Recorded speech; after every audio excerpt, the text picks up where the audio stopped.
Good morning, everybody. It's Jenny Norris, host of Homestaging Talk Show Live, coming to you from beautiful Littleton, Colorado. And Homestaging Talk Show Live is a weekly conversation within the homestaging industry and other business support people that we interview and have on our show. And the goal is to have a meaningful conversations about what's working, challenges we might be experiencing, and so forth. And the show is sponsored by the International Association of Homestaging Professionals. Good morning, Kevin. Thanks for letting me know you're there. So I'm sitting in my backyard. Beautiful day here. And just first wanted to start off by thanking everybody for joining us. We've got Kat Trelino. So Kat, if you're watching, I don't see you in the waiting room yet. I know Blair's here. And so we'll be hearing from them shortly about what they've been able to do during this time to stay positive and productive. And of course, I feel like it's important to talk about recent events that are occurring right now and how that's impacting everybody. So, we all had this great hopes that 2020 was going to be this great year. And, there's challenges with any year that we have, but this one sure has been different. And in a lot of ways, it will make us all stronger and come out of this together because we found ways to do business differently. It's brought families closer together, at least mine has, because we've had to shelter at home. And so it's kind of harkened back to the days when my kids were always at home and making meals together and so forth. So in a lot of ways, that's great. And then, of course, we had the death of George Floyd and the subsequent protests and so forth all over the country. And so I think it's important that we talk a little bit about that. And I'm going to ask Blair and Kat to also chime in when they get to come on. Hey, Stephanie. So, I had been sharing that this month or until indefinitely that we were going to be kind of having this theme of fear has two meanings: forget everything and run, or face everything and rise. The choice is yours. And so it is even more poignant this week and moving forward that we can't come from a place of fear. And there is a quote, where is it? I pulled up a quote for, let me see if I can mute Blair. Let me see, make sure he's muted because I can hear him talking. Okay, good. Anyway, so I spent some time this morning, so I have not been feeling well. I have something going on and it keeps me up. So I don't go to sleep until pretty late. And then I wake up at like 5 because I'm in pain. So we're figuring it out, but that gives me some time to kind of, get some introspection and to be able to look things up. So today on my phone, I went to Martin Luther King, some of his quotes, and I, pulled out a couple of them they're interesting. The past is prophetic in that it asserts loudly that wars are poor chisels for carving out peaceful tomorrow. Then he wrote, the limit of riots, moral questions aside, is they cannot win, and their participants know it. Hence, rioting is not revolutionary, but reactionary because it invites defeat. What's going on here? It involves an emotional catharsis, but it must be followed by a sense of futility. And then I thought this one was good too. People fail to get along because they fear each other. They fear each other because they don't know each other. They don't know each other because they have not communicated with each other. And so, and this last one, violence as a way of achieving racial justice is both impractical and immoral. I'm not unmindful of the fact that violence often brings about momentary results. Nations have frequently won their independence in battle, but in spite of temporary victories, violence never brings permanent peace. And so there's the whole two sides of, people being able to protest what was a grossly wrong injustice against George Floyd, and he should not be dead. And many of us, I don't know anybody that doesn't feel that way. And it was a travesty that happened to him. And I'm hoping that, from all of this, that positive change will come. Hey, Karen. Hey, Keely. So people react in different ways. And so certainly where we live, in Denver, they've had protests, peaceful protests, people laying on the ground and so forth. I don't think there was a ton of rioting and looting that was happening.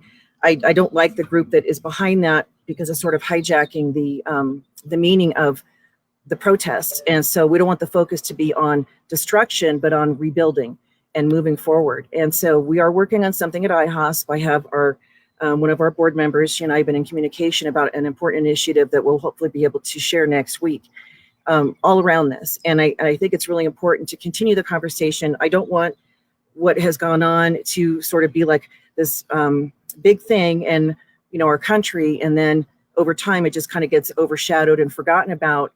and then it happens again. And so the only way to prevent it from happening again is to be aware and be active. And Gary Keller was on Inman Connect, and which is happening this week. They did a mobile version of that, a webinar, or sorry, virtual event. And what he shared is it's not enough to say, I don't condone this.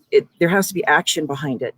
And so that is our goal, is to provide some sort of action that can be carried forward that would have a positive benefit for our industry members and just the world at large.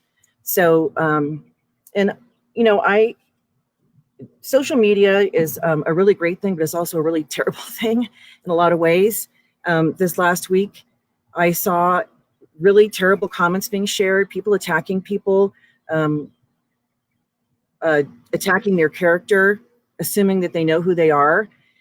People would post something and other people would just come on and just take over the post. And I think that's a form of cyberbullying personally. I feel like if you can't say something nice, scroll along. And if there's people that feel like it's their mission to contradict and correct those people that they feel are ignorant or stupid. And, you know, as much as I know better than to get involved in some of that, you know, we're all human. And I feel like we should be able to share our thoughts on things without people contradicting or saying that you're disingenuous, or because you don't agree with them that you're an idiot. So I don't think there's a place for name calling. I've seen our industry members, some people doing that too. And I'm just going to put out an appeal to those that are on social media that be kind. There's a way to disagree with somebody that doesn't involve assassination of their character, or just completely obliterating what their point is. And you want to do unto others as they do unto you, the golden rule. And I don't see that happening, and it's really kind of disheartening. So I think it's important that you give people the benefit of the doubt and allow them to share their perspective without feeling like if there's just one little piece that you don't agree with, that you're just going to write that person off. We're so much more than our political beliefs. We're so much more than our background and our faith, whatever that is. You have a whole complete person, and to completely disregard somebody because they may not agree with you for a political candidate or whatever cause you might be supporting that they don't approve of. I think it's really sad. And so I'm hoping that out of this, that people will kind of take a step back and realize that, you know, it's no one's job to correct other people. You can have a nice conversation, but if it starts to get ugly, just go away. And there are, you know, certain people that continue to do that in the industry, and I just don't know what the motivation is behind that. And it's very disappointing, and I feel like we're better than this. So, you know, I wanted to share from my perspective with the whole race issue. And again, we're working on something that I'll hopefully be able to share with you next week with one of our board members. You know, my grandfather was totally racist, and I freely admit that. I mean, I remember going to a school dance when I was 14, and here's a little picture of me. Let's see, where is it? There you go. That's me and Woody Jones. He was a basketball player, and we went to the Valentine's formal together. And you can see my hand. I was in the drill team, so my hand is in a perfect parade thing. So I sent this picture, a little picture, to my grandfather, and he wrote back that I had been tainted by black blood. And I was so shocked, and I told him, I said, "You're such a racist." And so, you know, he was that generation. He was born in 1910 or 1909 or something. And so then you take a look at my parents' generation. My parents were not. They did not instill that in us. They were accepting of everybody. And so I look at myself and my four sisters, and none of us have any issues with anybody of a different skin coloring like that. And I commend my parents for raising us that way, because that's where it begins. And our children are the same. You know, we have had friends that are, you know, black, white, Chinese, Asian, Hispanic, whatever. It has never been an issue, because we don't look at the skin color. And even when my kids were little, they would describe people by their hair color. So the little blonde boy, the little red boy, or the little girl with a blonde girl. They didn't look at skin color. And so we've always had, you know, lots of different diversity of people in our lives. And I think that's really important to encourage that as people go forward, because I think racism definitely is taught. It's, you know, it's learned behavior. Hey, Kat. And so this is where we need to take a stand and stop the perpetuation of this, and then stand up for people who are being discriminated against. And so we have to do something. So I did create this in Facebook profile. So I'm an iHouse member and I stand with you, and then hashtag BLM, because we do. So if you'd like to put that over your Facebook profile picture, you just got to search for iHouse stand.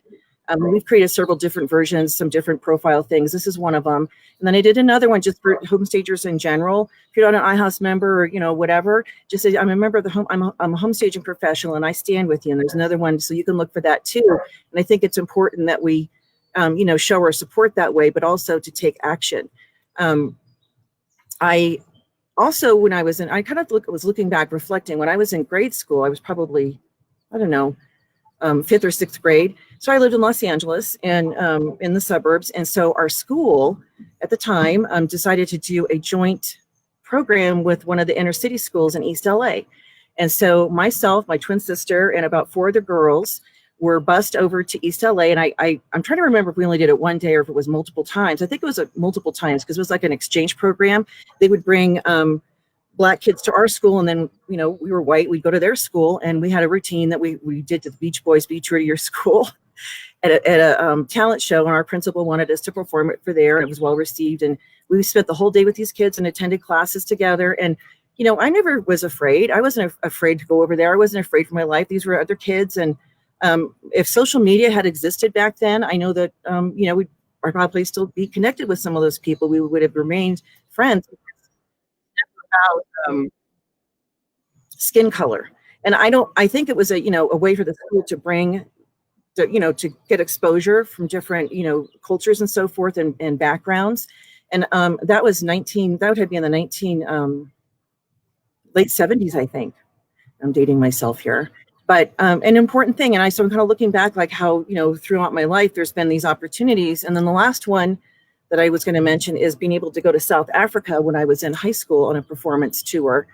And we were the top champions in the nation. And so South Africa would come to the US. And so they wanted a US team to come to South Africa and perform. And so this was back when apartheid was still pretty strong. The top 16 performers of our high school just happened to be very diverse ethnically. So we had all sorts of backgrounds. We had Black, white, Chinese, Russian, Canadian, Korean, and so it just happened to be that way. And so they looked at us as sort of a really great way of all these different cultures and nationalities and backgrounds of getting along together. And so, so throughout my life, I've seen these opportunities, and I just think it's important for all of us to kind of reflect back and see, when have I had the opportunity to do things for that community? And if you haven't had an opportunity, we're going to create some for you coming up. So, I just wanted to share, because it is something I know that is on everybody's hearts and minds. And I just really pray that the fear, we're going to get rid of fear and just face everything and rise together. I know it's very fearful. We have, these tweets coming out, these were all fake, by the way. We're going to take the suburbs, screw the things. We're going into the suburbs. And so all of us were like, oh my God, are they going to come like the purge? I know, Kevin, you were writing that on your page, and it is scary to think that. So we have to have faith in our human race. And Martin Luther King, I think it's his daughter, I heard her on the radio, and I thought this was interesting. She said, we're all part of the human race. So we're not part of different races. If this was her perspective, we're part of the human race. We have different cultural backgrounds. And I thought, well, that's an interesting way to think about it, because what is racism versus discrimination? And so these are things we need to kind of understand and talk about. So I just want all of our colleagues that are around the world that are of color, you're Black, maybe you're Hispanic. There's a lot of people that get discriminated against. And the focus right now is on Black Lives Matter because of the continual issues that they have, and deaths, senseless deaths that are happening at the hands of law enforcement. That needs to change, and that's an education process. And but I just want you to know, from my heart to yours, everybody around the world, that we do stand with you, and we will be finding ways to take action, positive action, to help support the community, the Black community, and then hopefully that'll parlay it to being able to support well. So anyway, I just wanted to share that. I think it's important that we have a dialogue about it. And and keep the dialogue going. Don't let it just die off because something else happens, or you know some other issue. I know it's a political year and so forth. I mean, there's going to be these things that are going to be continual, but we can't let this fade into the background because it's just going to happen again if we do. And then the people will be, all upset again. And it's just sort of, this goes back decades, decades. I remember Rodney King in LA when that happened. We lived in Los Angeles. And so this is nothing new, but it's as much as it's happened and there's been groups that have formed and so forth. Why does it continue to happen? So I think that's the more important question. Why does this continue to happen, and what can we do to stop it? So, all right, I did want to share. We are actively now taking nominations for the Best of Home Staging 2020. So there's 3 categories you can be recognized in: staging excellence, industry leadership, and client care excellence. And so you just need to go to bestofhomestaging.com and you can nominate your colleague. Self-nomination is fine too. There are things you need to submit for consideration for the person to be officially recognized. And so that's all explained on the site. And so if you have any questions on that, you can email me, but I'm really excited to be able to do this again, our association, for the 3rd year. And again, this is in response to Best of House, which is really a design site. So we developed the Best of Home Staging to recognize the home staging industry because we are separate. We're not just lumped in together. And we really are working our best to create our own identity within the real estate industry and just the world at large, so people know who we are. So take some time to nominate a colleague. Don't assume someone else is going to nominate them. Um, it doesn't matter if you get more than one nomination. And these are not like, you're not going to get an award or a plaque. You will get a logo when you are recognized. So this is industry recognition. It's open to anybody.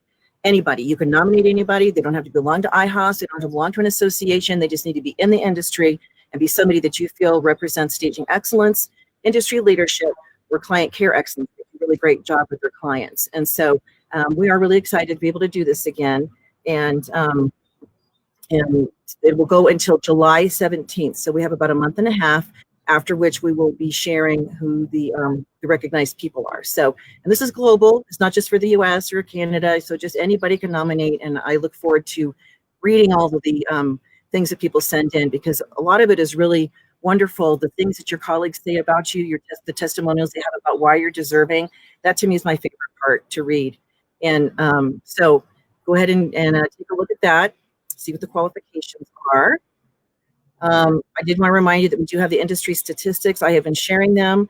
I've been reaching out proactively to external industry players like NAR and Inman and reporters and so forth to get these out there. So the more you can share that these stats are available, the better that is for everybody. And it was an industry representation. It wasn't just our particular association. It was anybody could submit statistics. I just happened to be the one to pull it together and analyze it. So homestagingstats.com is the website for that, homestagingstats.com. Okay.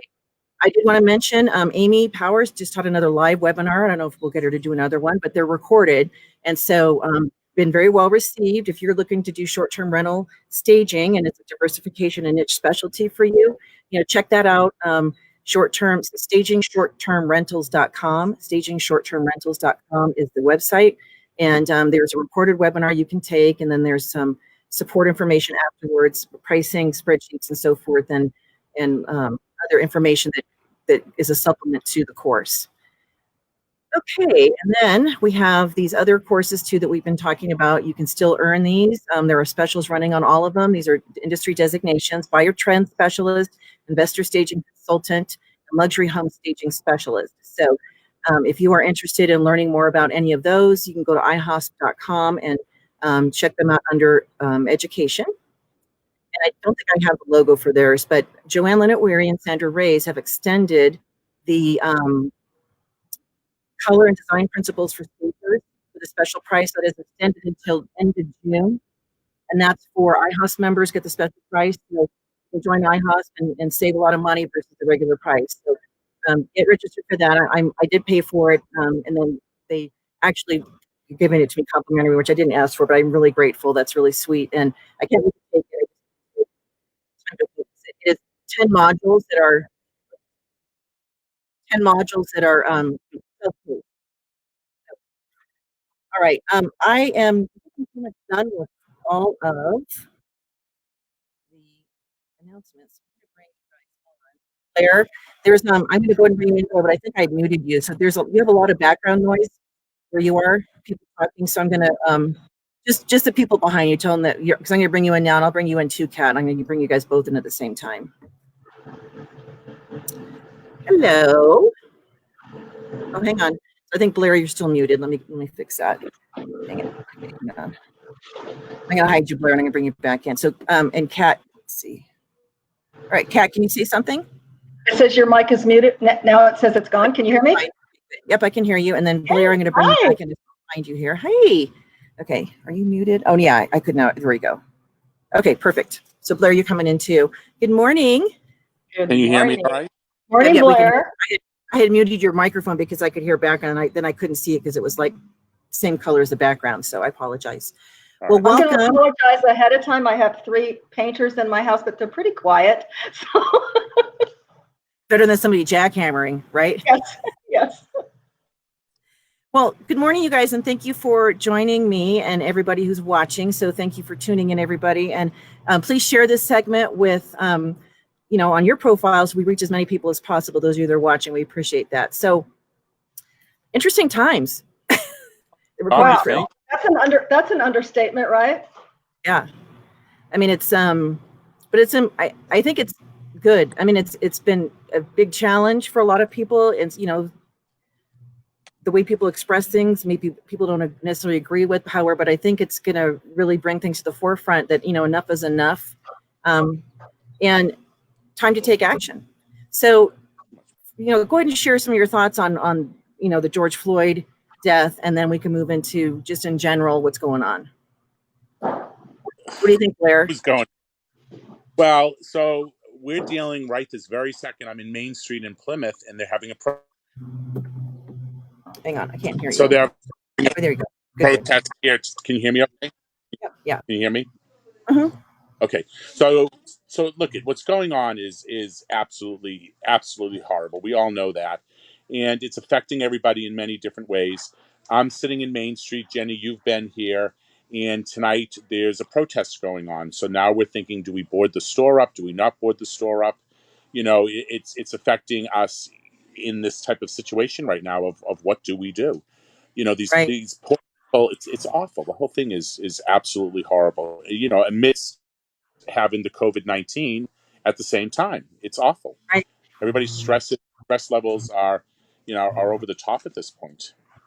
And I think that the people that are doing that are not.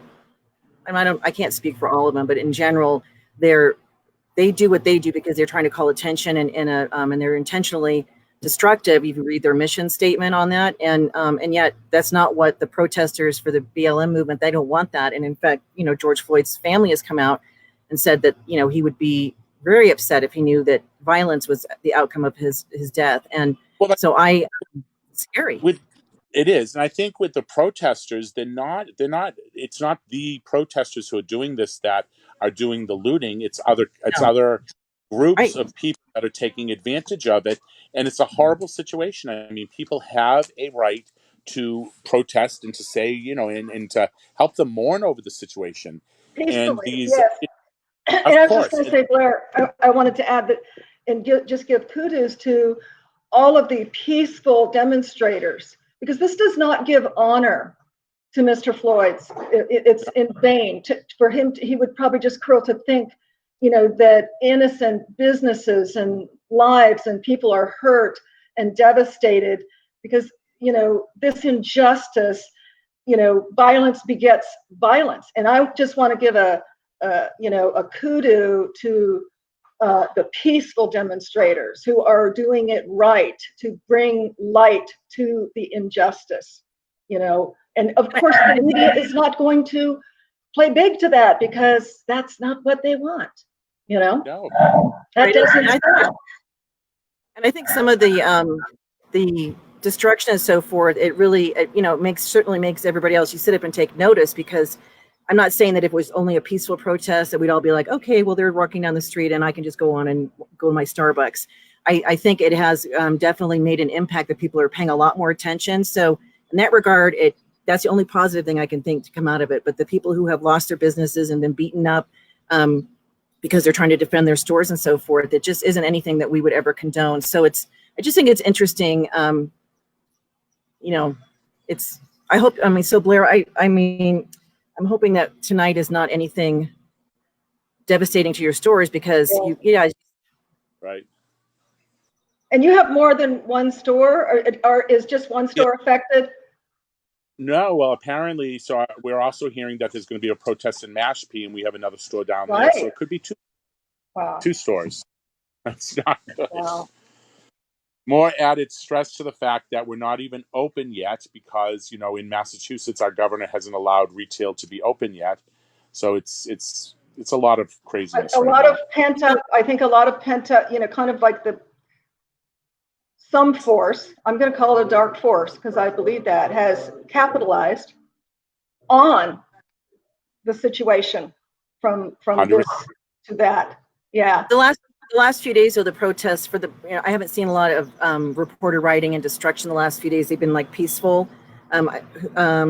Florida, Brad Fletcher, he posted where he lives that there was, a demonstration. There was a lot of, police presence, but it was peaceful. They, walking down the street, there wasn't any rioting. And so I'm hoping that part of it is over, because I think the group that was behind that kind of caught everybody off guard in a way.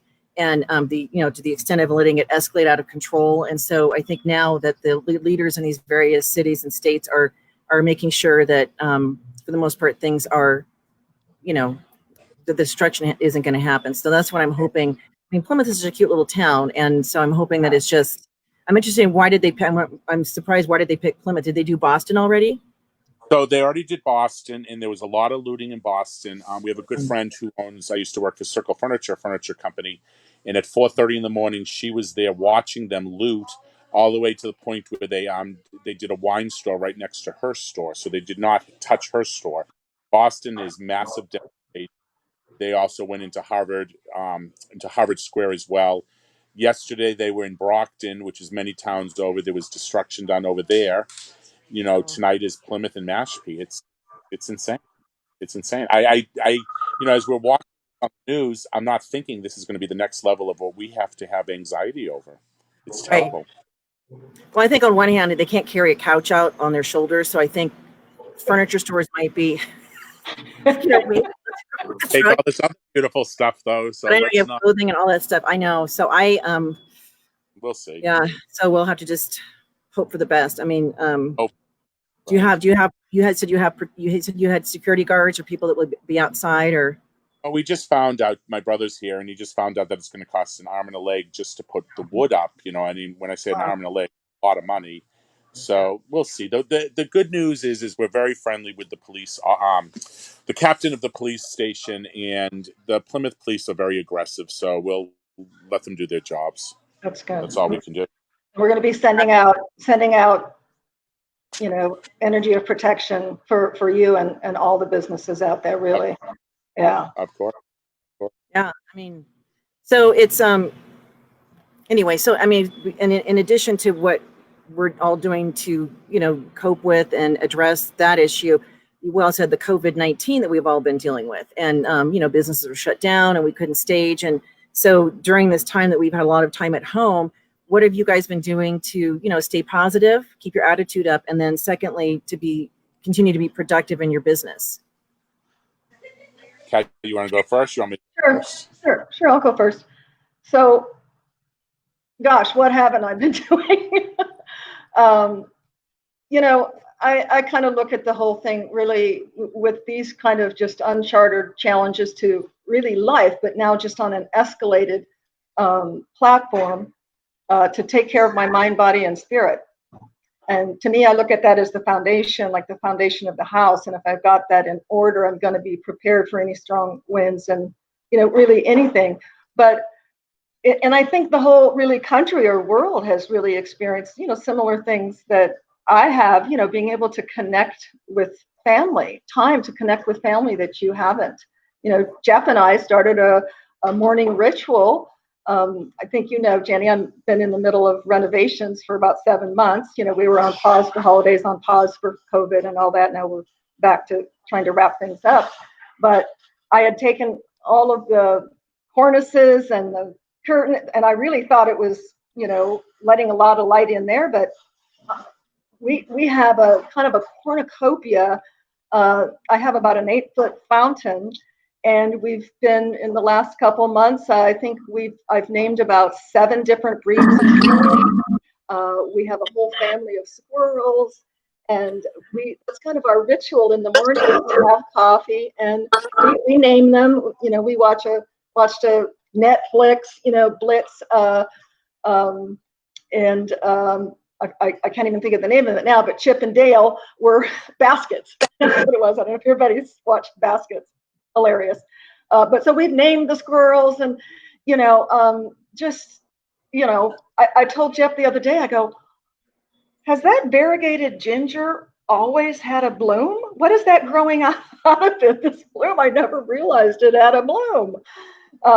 So that's been really nice. That and time, with my granddaughter and my daughter, who, God bless, she's been able to stay home with her daughter. Lost her job because she worked in a small restaurant, but fortunately, she's okay with unemployment from a previous position, and she's really getting to bond and spend, quality time that she wouldn't have. So it's been hard to exercise, the whole body part thing, but I thank God, Google. I'll go in my bedroom when it wasn't torn up and, do a 30-minute yoga or exercise. Everybody has to try to squeeze in that. I don't even know. That's another sad thing. Are the gyms going to open up? I can't imagine Orange Theory, even the yoga places.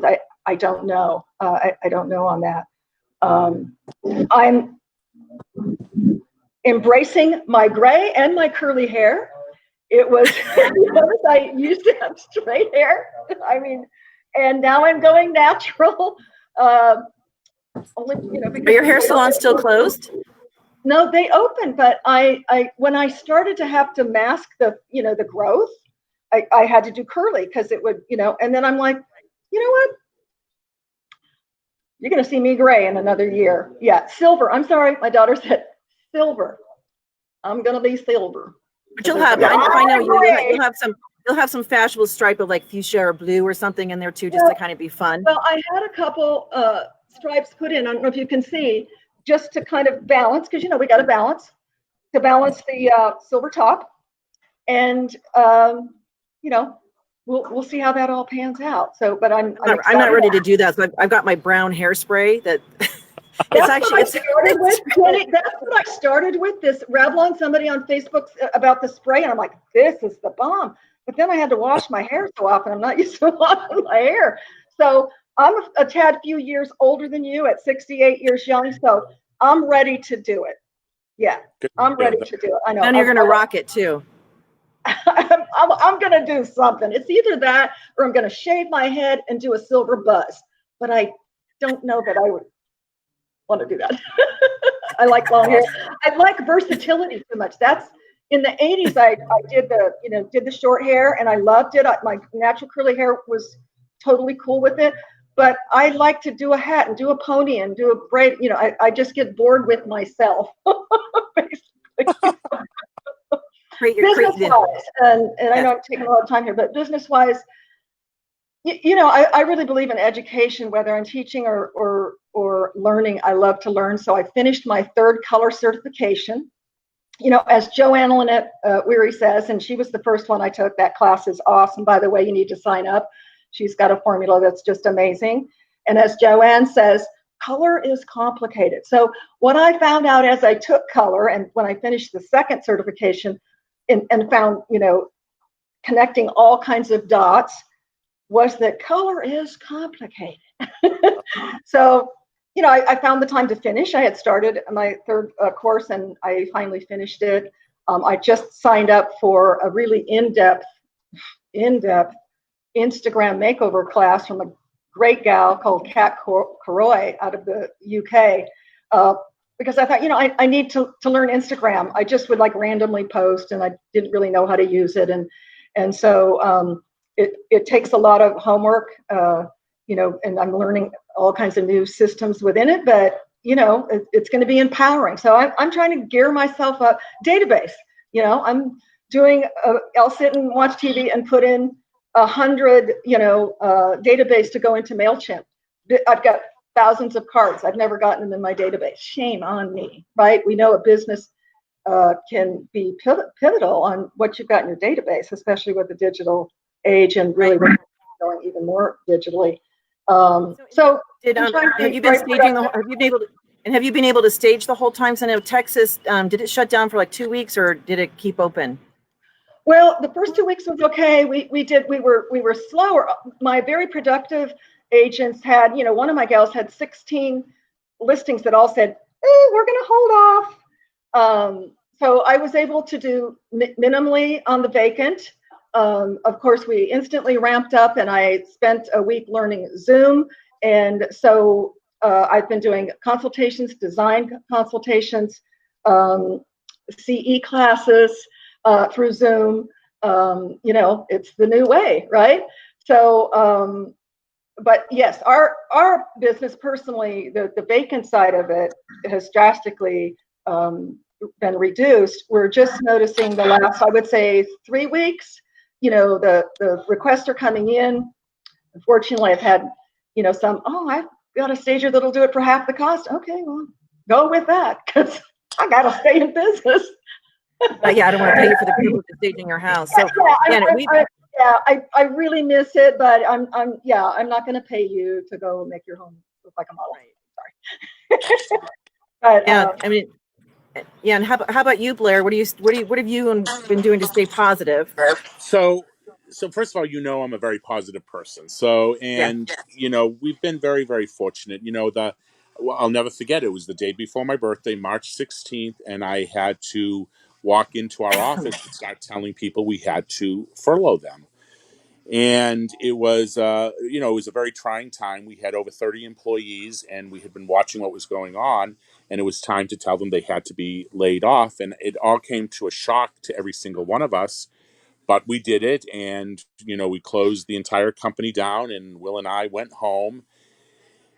Now, I'm a busy person. At the end of the day, we're running a very busy company, and I thought, what's going to happen? And I brought a lot of paperwork home, like stuff I wanted to purge and go through. So, I mean, you would think that we were hunkering down for the worst storm of our lives, which we ultimately were.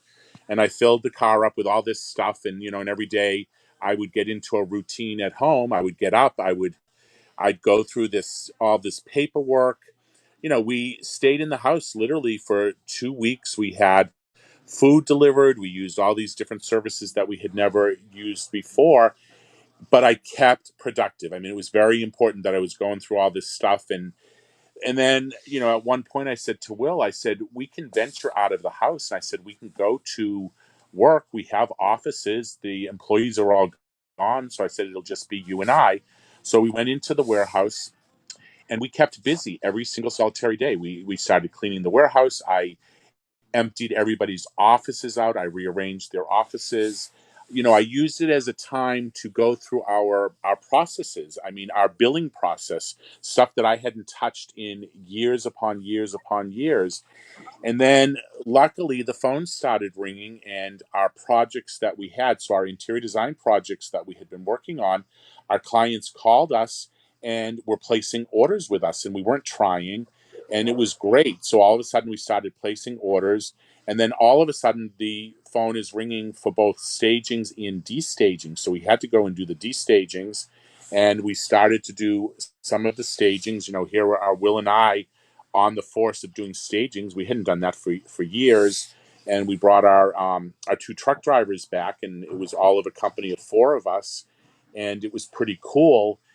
And as of today, the staging is in full force. We're definitely doing all of our vacants, and how do we use productive, busy, whatever term we're going to use? It's there, but it's not the level that we left it at. We're definitely dealing with everybody else saying they're afraid of doing this, they're afraid of doing that. But, it's been very, very positive. The stores are not opened. We think, we've been told this week to get the people back in and get the stores into shape. And we're thinking we're supposedly going to open on Monday, but this has been a whole what's going to happen. Are people going to come in? Are they going to freely buy? Are they too used to buying online? We're dealing with so many unknowns. Being positive, look, I had a choice to make. I could get up in the morning and say, this is it, or we could start to figure out what is the new norm. And that's what we've been slowly doing. Yeah. Decisions have been very, very difficult for us because, again, of not having that known, what is the future of the company. Our staging business is strong and will continue to be what it's going to be. Our interior design business is strong and it's going to continue to be what it's going to be. We think we'll close one or two of our stores, but that's something that we would have done, and it just kind of gave us the incentive to do it. Look, it's nerve wracking. Every single solitary day has been nerve wracking. How do we pay the rents on stores that we're not taking any money into? And everybody's been helpful, but at the end of the day, it's a domino effect, right? Everybody has to pay their bills one way or the other. But again, very positive. We've revamped the company. We've learned that we're going to do different things. We're not going to have as many people back as we thought we would have back. We're going to definitely downsize a little. We're going to change our theory in the stores. We may not open 7 days a week. We may only be open 5 days a week. We do private showings, and it's been going very well, and people love it. And to be honest with you, we love it too. Will and I are actually tired. We're tired because we've been working, our normal 7 days a week. We really have. Yeah, you got to take time. On the phone. Yeah. And I'm hoping that so when there was one home goods store that opened in all of Denver. And Yeah. so, as soon as I heard that thing was open, I'm like, I got my car and I had my niece and my daughter. I'm like, let's go down there. And then, of course, there was this line to get in because people, I was surprised because I thought, well, everybody's been pent up. They want to go buy stuff. I think, why? Because I think that you've been looking at your house. You're like, this is ugly. I want to replace that. And they're like, yippee, I get to go shopping. So I'm hoping that is the result you see when your stores are finally able to open, that there'll be people like, thank God that you're, Yes, that you're open because I've been wanting to get this or that. Yeah, I think there's been a lot of pent up shopping. Yes. Yeah. I see. And I Blair, you're frozen, so I don't know if it's your. There you are. The phone is ringing off the hook. Good. Okay. Can you see me still in here? And the phone has been ringing off the hook. Can you hear me all right? Your Wi-Fi just kind of froze. The phone is ringing off the hook. So yeah, of course. As I'm speaking to you on the phone, the stupid phone is ringing, but it's very positive. Again. And I think that's important to stay productive. And our volume is down to our volume is down to about 30% of normal right now.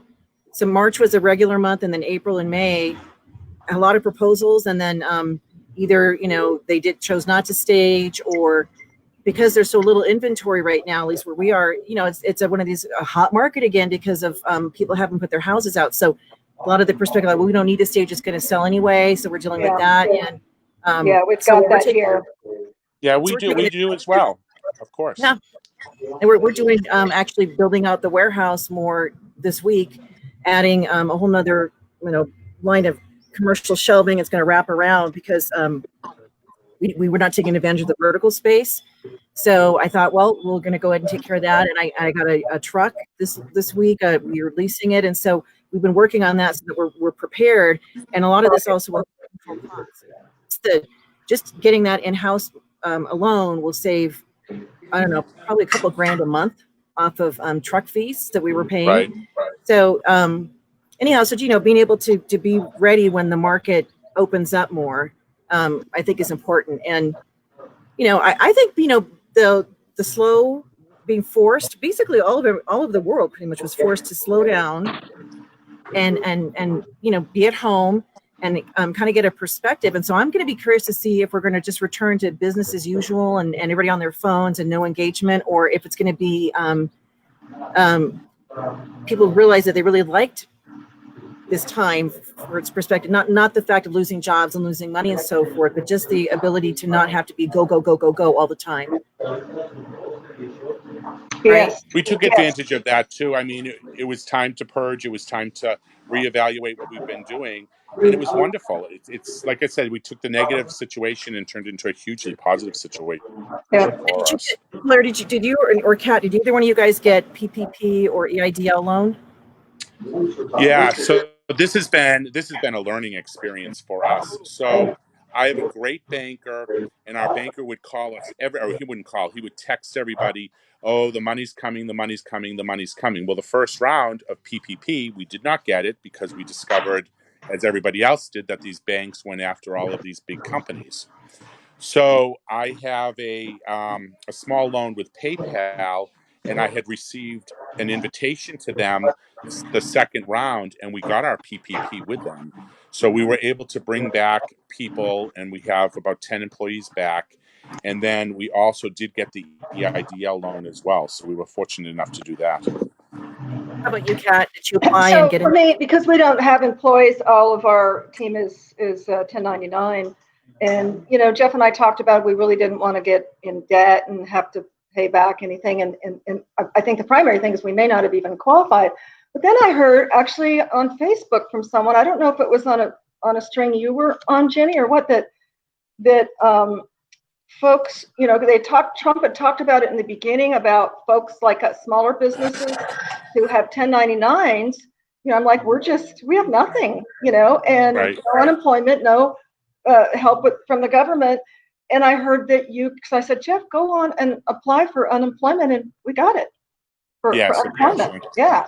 So, Yeah, I mean, it's not a huge amount, but, you know, for us, it helps because, you know, we've got warehouse expenses and, you know, website and all that stuff, you know, marketing, et cetera. So I'm very thankful for that. Yeah. We did PPP for IHOSP and, you know, Burb Inc., the corporation. And the first round, of course, like you, Blair, I applied one place, it was Chase, because that's where we bank, and just completely shut out. So then the second round, I applied like 15 places. I'm like, I'm putting it out there. You were diligent. Yeah. And so I had my files ready to go, got it all in there, because it was like a full-time job to do these applications, you know, getting everything that they needed. Each wanted something different. Like, you send us your bank statement, someone else wanted to send us your, you know, your driver's license and your, you know, the front and back. It was just, but you get it in there. And so the PPP was approved first. First, I got this 10,000, the EIDL. Yeah, I got that too. On April 14th, just showed up in the bank account. So I'm like, okay. And then nothing else from the EIDL side. So then the PPP approval came in, but they didn't say you're going to get your funds on whatever day. And we haven't laid anybody off. We had scaled back a little bit on some of the income for the trainers, and that's being restored just to kind of make sure that we can get through, because you didn't know when it was going to be coming in. So we did get that, which is great, gives us a little buffer. And I'm thankful that Congress, you know, I don't know if it's gone into the Senate yet, but they're proposing, instead of making people have to spend the PPP by the end of July, or within, you know, 8 weeks from the time you got it, or 10 weeks, they're actually extending it hopefully to the end of December. Because I started thinking, like, well, you get the money, but you haven't been able to bring your people back because you don't have the business to support them yet, right? Because your stores aren't even open. You're a classic example. And so how can you then run through all that money that you based it on the year before, you know, that was very productive? You're not going to burn through all that money, and then you're going to end up paying a penalty on it. So they're working on that to eliminate that. It'll be extended, definitely, so people can wisely, because I don't want to just burn all through the money, and then I don't know what the fall is going to look like. You know, summer, late fall, the rest of the year. So being able to have it available will be good. And then EIDL, that was the first thing I applied for. And I, you know, I'm like, let's just see if this works. And it didn't hear a word. And then all of a sudden we got EIDL for not only corporation, but also for the staging company. So I was able to show, you know, whatever they wanted, our financials. And so that's allowed us then to be able to do things like, you know, be prepared. I've been able to, with the warehouse, and be able to support our business and so forth. And so that's actually a good thing. And even though it's a 3.5% loan, it won't come due for a year. I think the payments are $617 a month, which is nothing for the amount that we got. And then even with the PPP, those of you that did get it, if you don't use it all, you don't have to give it back necessarily, but you would be paying at 1% interest. So just from that perspective, if you were trying to get a loan to expand your company and grow, these terms are so excellent that I wouldn't have been able to. They would be, you know, much higher percentage if it was traditional SBA. The hoops you have to jump through to qualify to get a loan for them, because we've gone through that, is really challenging. So it was kind of nice that it wasn't a huge amount compared to, like, you know, $2-3 million people are getting, but it was enough that it'll make a difference for us to be able to sustain. Because I've got a house full of people here. I've got every kid at home. My niece moved back in with us. anyhow, so it's just like we've got all these mouths to feed. And one of my sons is back to work. He was furloughed, so he didn't get any unemployment. And but he's back to work. But the other, two, what they were doing for their W-2, they haven't been able to work. So anyway, I'm of the mindset. I'm hoping that some of the financial people are saying this thing's going to go on for 10 years. We're going to have this ripple effect because of all the countries that are impacted. And I know that people have to say that because they're like, look at the scenarios that could possibly play out. But I just got to be positive. If I allow myself to think, like, oh my God, this is going to be worse than whatever other time, I'm going to be like, those get depressed. So I feel like one great thing about staging is it is insulated somewhat with a recession, housing market. When the market goes, become more productive because people are looking for every advantage to keep the system. Oh, hey, Rebecca. So, Brita, you're in Ireland. Welcome from Ireland. And I saw Marina from Switzerland. So I got some international people on here. So if you guys have any questions for any of us, go ahead and post if you want to comment. I appreciate everybody's feedback.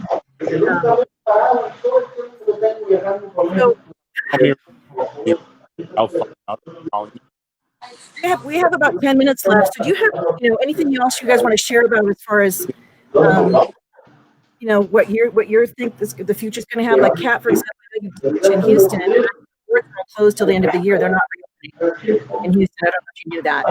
I'm sorry, you broke up. What was your question, Jen? So I said, I know, like in Houston, I know you do CE classes, but the realtor boards are closed through the end of 2020. They're not reopening in Houston. So, because, we teach classes there. And so they let us know that they'll support virtual classes, virtual CEs, the realtors can still get those, but they're one board that is not planning to reopen. And of course, we've been in communication with Nashville and Boston and Chicago and so forth, and having a hard time trying to nail down, what if anything are they going to be opening up? Because our virtual classes are doing really well, and so I feel like it's and I don't plan on discontinuing them even when the boards open up. I think it's been a really great option. I think that's a good thing, and that's actually all I've done is virtual. And on top of that, when this first started, I have some. A new broker who just opened up her broker. She's got like 30 agents, and we've been really well received with doing. I do a Pick Cat's Brain workshop, no charge, and they love it. I mean, it's a way to give back. It's it's a way to help support them, keep them excited about their business and how to run their business, and of course And then people are thinking, like, what can I share to the realtors? His Facebook Live that I did a few weeks ago on the statistics. I went through every single page in the 34-page the report. That would be an excellent thing to watch and then glean from that, because to be able to share the statistics that are current and how that can help in their business with the real estate agents, that's valuable to them. And Jenny, I just want to say, I've got my golden thumbs up right here for you.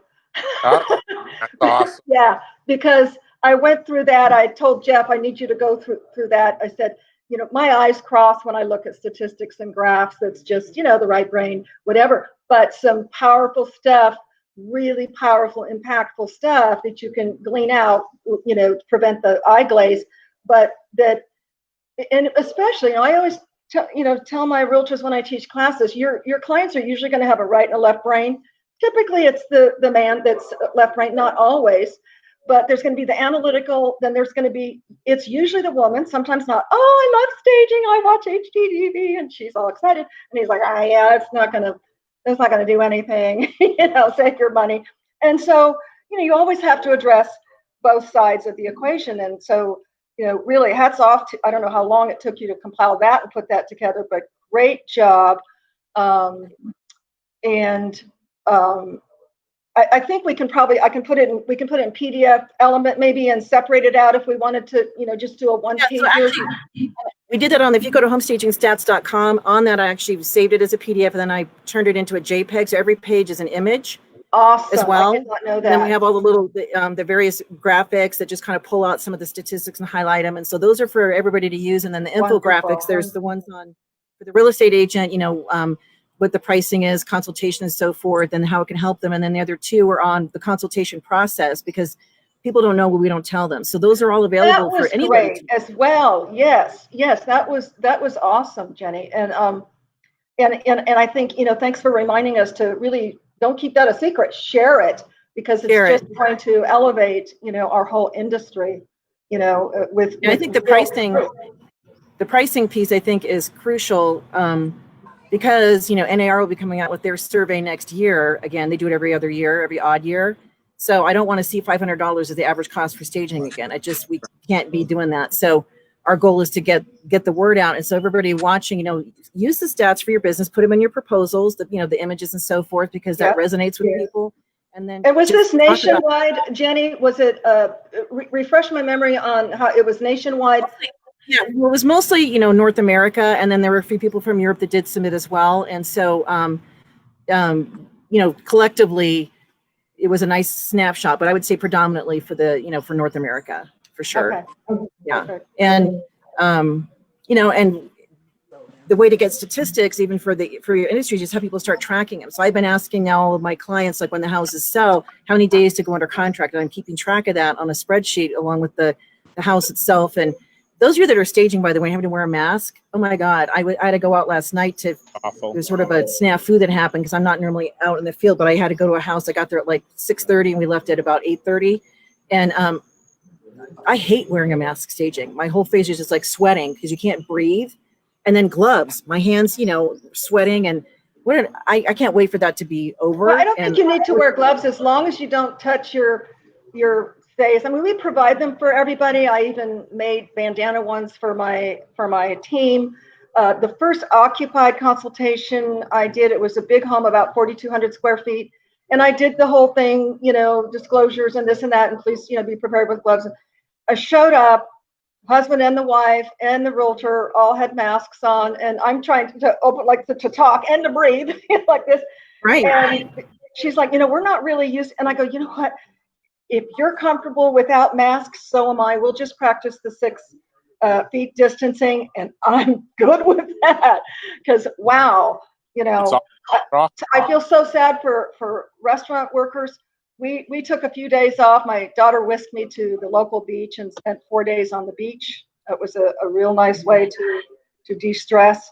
Came back to the news of what was going on, so that I was jolted into a terrible reality. But I went to a restaurant for the first time, a Landry's, took my daughter there for seafood, and they had the tables, all around us. We had the things, for distancing, and the poor workers, having to wear those masks. Did you find? What are you saying, Blair? Did I what? Did you find it odd to be in the restaurant, like uncomfortable, or? No, this place was packed, but it's a tourist town. Galveston's a tourist town, so. So the restaurant was jammed. It was packed. There were people waiting because they were doing 25% capacity. So, like I said, all the 4 tops around us were reserved, or for COVID. Yeah.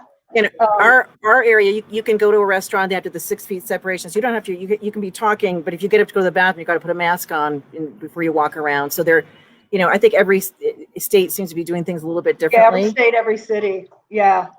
Our at home though, I saw your pictures at home. Wow, they must love you there. That was awesome. I had stopped a few weeks ago to one just to. I had actually ordered some chairs on curbside pickup, and I wanted to look for some pillows for my decor. And I just cruised around the store. It was not. You'd think there was nothing. Like the first week they opened up Texas, I'm like, you'd think there's nothing nobody had anything on. And I go to get in line with my 3 pillows, and it's a wrap. I'm like, no, I don't need these pillows that much. No. I'll go back to curbside. How about you, Blair? I mean, what do you? So our restaurant, the masks.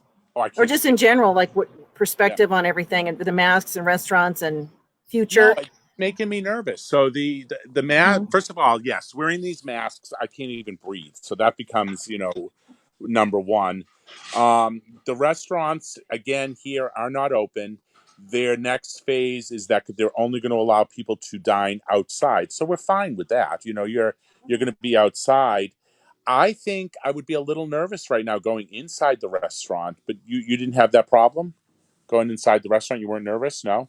No. You just felt fine, yeah. So and I mean, I think about because even like Dr. Fauci at first it was like wear the masks, it'll prevent. He says it's more symbolic now because honestly, I think I said this last week, if you have the cotton, if somebody does have the virus and let's say they sneeze, even with the mask on, the microbes are going to go, they're going to go around. And then if I have my mask on, I don't have a filter so they can come in. So I just think it's, if people are not feeling well, right, Jenny. It's more courteous. It's a courteousness, and it's really, I guess kind of the ambiguous or scary thing is that you could be asymptomatic.